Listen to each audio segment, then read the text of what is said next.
اعوذ باللہ من الشیطان الرجیم، بسم اللہ الرحمن الرحیم۔ امید کرتا ہوں سارے دوست خیریت سے ہوں گے۔ آج ہم پڑھنے جا رہے ہیں ٹیٹنس کے بارے میں۔ ٹیٹنس کیا ہے، یہ کس طرح ڈیزیز ہے، اس میں کون کون سے باڈی میں ہمارے پاس آرگن افیکٹ ہو سکتے ہیں۔ سب سے پہلے ہم آتے ہیں کہ ٹیٹنس ہے کیا چیز۔ What is tetanus?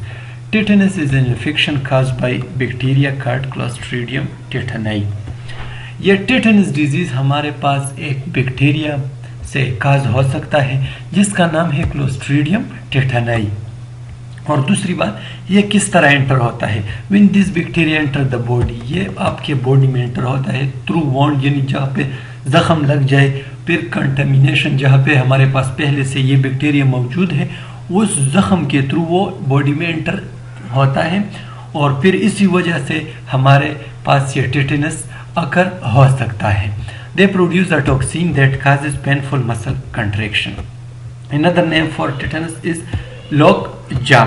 Us disease کو آپ lockjaw بھی کہہ سکتے ہیں، کیونکہ اس میں ہمارے پاس جو جا ہوتے ہیں، جبڑا، یہ کمپلیٹ لاک ہوتا ہے۔ آپ کا جو مسل ہو گیا، یہ بیکٹیریا ایک ایسا ٹاکسین پروڈیوس کرتا ہے جس کی وجہ سے ہمارا جو جا ہوتا ہے، اگر آپ اس ڈائیگرام میں دیکھ لیں، یہاں پہ ہمارے پاس کمپلیٹ لاک ہوا ہے، اور اگر آپ یہاں پہ دیکھ لیں، یہاں پہ ہمارے پاس نارمل ہے، نارمل جہاں ہم اس طرح اپنے منہ کو کھول سکتے ہیں۔ جب آپ کو یہ کلاسٹریڈیم یعنی یہ ٹیٹنس ڈیزیز آپ کو لگ جائے تو پھر آپ کا جو مسل ہے اور جو آپ کا جا ہے وہ کمپلیٹلی لاک ہوتا ہے۔ تو اس ڈیزیز میں کیا ہو سکتا ہے ہمارے پاس؟ اس میں ہمارا جو جا ہے یعنی ہمارا جو جبڑا، منہ بالکل سوالن، جب آپ کچھ کھاتے ہیں اس میں بہت زیادہ ڈیفیکلٹیز ہوتی ہے، اور اس کے ساتھ ساتھ it's often causes a person neck and jaw muscle to lock. وہی بات ہے کہ جو بندے کا جو نیک ہو گیا اور اس کے ساتھ ساتھ جا ہو گیا، اس کے مسل کمپلیٹلی لاک ہو سکتے ہیں، اور اس کے بعد پھر بہت زیادہ مشکل ہوتا ہے ادھر ادھر دیکھنے میں بھی، اور ساتھ ساتھ میں جب آپ کوئی چیز چباتے ہیں یا کچھ کھاتے ہیں اس میں بھی بہت زیادہ دشواری ہو سکتی ہے۔ Her to open the mouth are سوالن، وہی بات ہے جب آپ منہ کھولتے ہیں، کچھ کھاتے، کچھ پیتے، اس میں بہت زیادہ ڈیفیکلٹیز آ سکتی ہے۔ تو یہ ہمارے پاس تھا ٹیٹنس کا جو انٹروڈکشن تھا، کہ اس کا سارا سمری اس کا یہ ہے کہ یہ ایک بیکٹیریا سے لگ سکتا ہے جس کا نام ہے کلاسٹریڈیم ٹیٹنائی، اور یہ ایک ٹاکسین پروڈیوس کرتا ہے جس کی وجہ سے ہمارا جو جا ہے اور ہمارا جو مسل ہے وہ کمپلیٹ لاک ہو سکتا ہے۔ Also affect brain and spinal cord. یہی بیکٹیریا، یہی کلاسٹریڈیم ٹیٹنائی، اس میں بھی اور اسپیشی ہے، وہ بہت زیادہ ہمارا جو برین ہے اس کو بھی انفیکٹ کر سکتا ہے، اور ساتھ ساتھ میں اسپائنل کارڈ کو بھی افیکٹ کر سکتا ہے۔ پھر اس کے بعد ہے کاز۔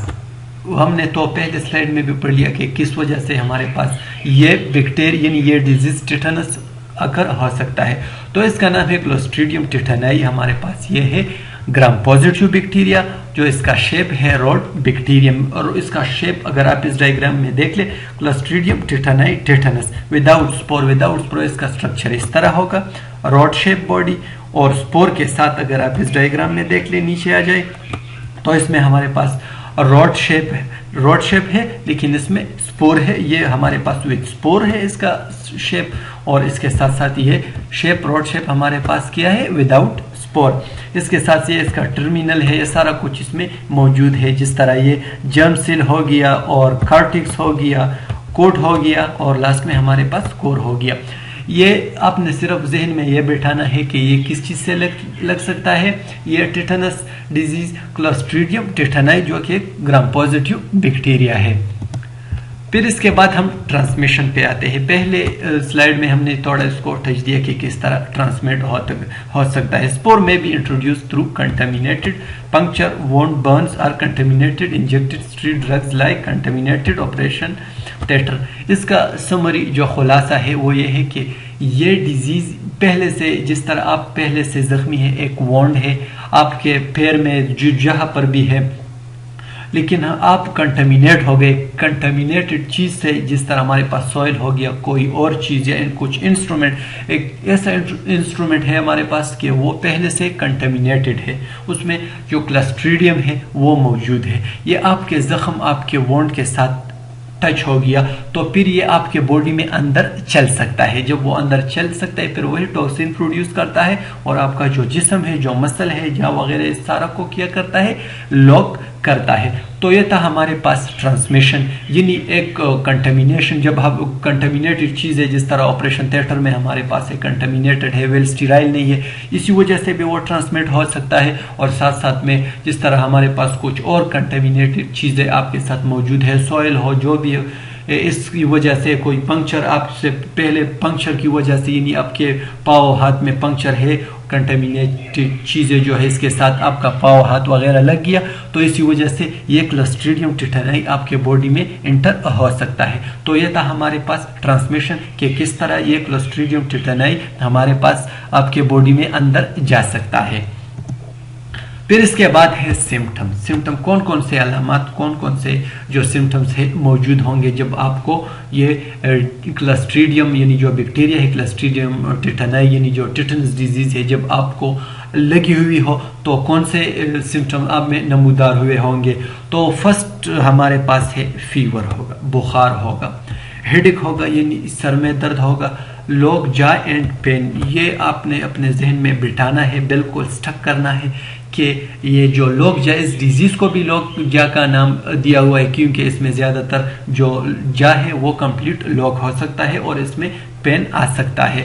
نیک اسٹیفنس, وہی بات ہے, اس میں نیک بھی ٹھیک طرح سے کام نہیں کرتا, بالکل سٹک ہوتا ہے. جس طرح سارا مسل ہمارے پاس لوک ہوتا ہے اس طرح نیک میں بھی مسل ہے وہ بھی لوک ہوتا ہے, اور اسی وجہ سے پھر سیزر ہو گیا, جس طرح کوئی جھٹکا وغیرہ یہ بھی آ سکتا ہے. اور لاسٹ ہمارے پاس جو ہے وہ ہے ڈیفیکلٹی ان سوالونگ.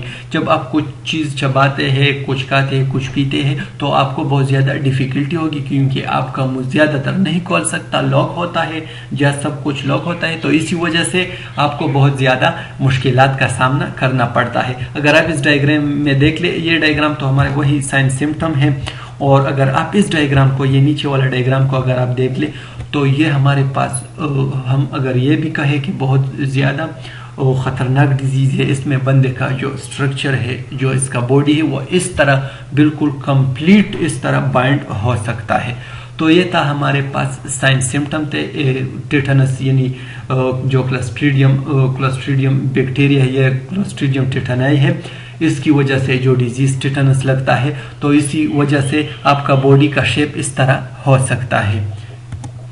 پھر اس کے بعد ہم آتے ہیں ڈائگنوسس پہ کہ کس طرح اس ڈیزیز کو ہم کس طرح معلوم کریں گے, کس طرح تشخیص کریں گے. جس طرح ہر ڈیزیز کا اپنا ہی ٹیسٹ ہوتا ہے, ہم اس ٹیٹنس کے لیے کون سا ٹیسٹ کریں گے. There is no proper test for tetanus. یہ ذہن میں بٹھا لے کہ ٹیٹنس کے لیے کوئی ایسا ٹیسٹ نہیں ہے پراپر کہ اس میں آپ کا پتہ لگ جائے کہ یہ ٹیٹنس ہے کہ نہیں. should be examined on the basis of physical examination of patient. وہی بات ہے کہ آپ کے پیشنٹ کے فزیکل ایگزامینیشن جو ہے, اگر آپ اس ڈائیگرام میں دیکھ لیں, اگر اس سمٹم موجود ہے جس طرح آپ دیکھیں گے فیور ہوگا اور آپ کے ساتھ ساتھ ہیڈیک ہوگا, لوگ جا ہوگا, نیک اسٹیفنس, ڈیفیکلٹی ان سوال, یہ سارا کچھ جب آپ کے پاس موجود ہے تو ڈاکٹر جتنی بھی ایکسپرٹیز ہے, فزیشین ہے, تو اس فزیکل ایگزامینیشن اس پیشنٹ کا کر کے اس سے وہ اپنا ریزلٹ نکال سکتا ہے کہ اس کو یہ ٹیٹنس ڈیزیز ہے کہ نہیں. تو اس کے لیے کوئی خاص ٹیسٹ ہے نہیں, اور اس کے فزیکل جو ایگزامینیشن ہے اس سے پتہ لگنا ہوگا. Also observe the sign symptom of patient. وہی بات ہے جو سائن سمٹم ہے پیشنٹ کے, وہ اس کو آپ دیکھیں گے, اس دیکھنے سے ڈاکٹر جو ایکسپرٹیز ہے, فزیشین ہے, ان لوگوں کو یہ پتہ لگ سکتا ہے کہ اس کو یہ ٹیٹنس ڈیزیز ہے کہ نہیں. تو یہ ہمارے پاس تھا ڈائگنوسس. پھر ٹریٹمنٹ اور پریونشن. ٹریٹمنٹ کس طرح کریں گے اس ڈیزیز کا, اور پریونشن یعنی کس طرح ہم اس سے بچیں گے. میڈیسن ٹیٹنس امیونوگلوبولین TIG, یعنی جب آپ کو پہلے سے یہ ڈیزیز ہے تو کیا دیں گے میڈیسن ہے جس کا نام ہے ٹیٹنس امیونوگلوبولین یا TIG. یہ میڈیسن کا نام ہے, لیکن خود سیلف میڈیکیشن سے میں ہر ویڈیو میں یہ بار بار کہتا ہوں کہ سیلف میڈیکیشن بالکل نہیں لینا, کیونکہ آپ کے جو باڈی ہے اس میں ریئیکشن خاص کر سکتا ہے. تو اس لیے سب سے پہلے آپ کو فزیشین ایکسپرٹیز کے ڈاکٹرز کے پاس جانا ہوگا, پھر اس کے بعد وہ آپ کو سارا کچھ پرسکرائب کر کے آپ کو دے دے گا. تو یہاں پہ اب بات چل رہی ہے میڈیسن کی. جب آپ کو پہلے سے جو ٹیٹنس ڈیزیز ہے آپ اس میں مبتلا ہے تو آپ کو کیا لینا ہوگا, ٹیٹنس امیونوگلوبولین یہ میڈیسن دیں گے.